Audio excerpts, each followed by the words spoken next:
AP పాలిటిక్స్లో jumpings జోరుగా సాగిపోతున్నాయి. నేతలు పార్టీలను డ్రెస్సులు మార్చుకున్నంత ఈజీగా మార్చేస్తున్నారు. తాజాగా వైసీపీకి రిజైన్ చేసిన ఎంపీ వేమిరెడ్డి ప్రభాకర్ రెడ్డి ఎక్కడికి వెళ్లేది మాత్రం ప్రకటించలేదు. టీడీపీ నేతలతో టచ్లో ఉన్నట్టు ప్రచారం. ఇక మంత్రి గుమ్మనూరు జయరాం కూడా టీడీపీలో చేరేందుకు ప్లాట్ఫామ్ రెడీ చేసుకుంటున్నారు.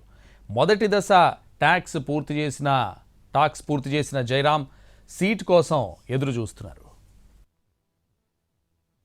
ఏపీలో చేరికలు జంపింగ్లు జోరుగా సాగుతున్నాయి. ఇంతకాలం పార్టీలో కీలకంగా ఉన్న నేతలు సైతం పక్క పార్టీల వైపు కన్నేస్తున్నారు. ఇప్పటికే పక్క పార్టీలో కర్చీఫ్ వేసిన నేతలు చేరిపోగా మరికొందరు సీటు రిజర్వ్ చేసుకుంటున్నారు. అదే దారిలో వైసీపీ కీలక నేత రాజ్యసభ సభ్యులు వేమిరెడ్డి ప్రభాకర్ రెడ్డి రాజీనామా చేశారు. నెల్లూరు జిల్లా పార్టీ అధ్యక్ష పదవికి, పార్టీ ప్రాథమిక సభ్యత్వానికి రాజీనామా చేశారు.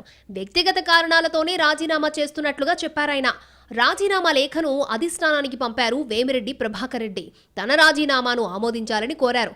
అన్ని విషయాలు త్వరలోనే చెప్తానన్నారు. బుధవారం ఉదయం చెన్నై నుంచి నెల్లూరుకొచ్చిన వేమిరెడ్డి ప్రభాకర్ రెడ్డిని వైసీపీకి చెందిన పలువురు నేతలు, ఆయన మద్దతుదారులు కలిసి చర్చించారు. నెల్లూరులోని వేమిరెడ్డి ఇంటికి పెద్ద సంఖ్యలో తరలొచ్చిన నేతలతో పాలిటిక్స్ పై చర్చించారు. అటు తర్వాత వైసీపీకి రిజైన్ చేస్తున్నట్లుగా ప్రకటించారు. అయితే ఇప్పటికే వేమిరెడ్డితో టీడీపీ నేతలు పలుమార్లు చర్చలు జరిపారు. వేమిరెడ్డి టీడీపీలో చేరతారని కొంతకాలంగా జోరుగా ప్రచారం నడుస్తోంది. ఇటీవల ఆయన చంద్రబాబుతో సమావేశమయ్యారని చెబుతున్నారు. అటు మరో వైసీపీ నేత మంత్రి గుమ్మనూరు జయరాం కూడా టీడీపీలో చేరడం ఖాయంగా కనిపిస్తోంది. టీడీపీలో చేరికకు సంబంధించి ఆ పెద్దలతో జోరుగా సంప్రదింపులు జరుపుతున్నారాయన. గుంతకల్ నుంచి అసెంబ్లీ సీటు కోరుతున్నారాయన.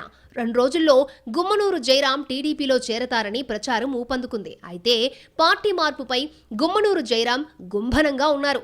ఆలూరు నుంచి గుమ్మనూరును తప్పించి విరూపాక్షిని ఇన్ఛార్జిగా వైసీపీ నియమించింది. దీంతో ఆయన టీడీపీ వైపు చూస్తున్నారు. గుమ్మనూరు పార్టీ మార్పులో కర్ణాటక మంత్రులు, కాంగ్రెస్ నేతలు కీలక పాత్ర వహిస్తున్నట్లు తెలుస్తోంది.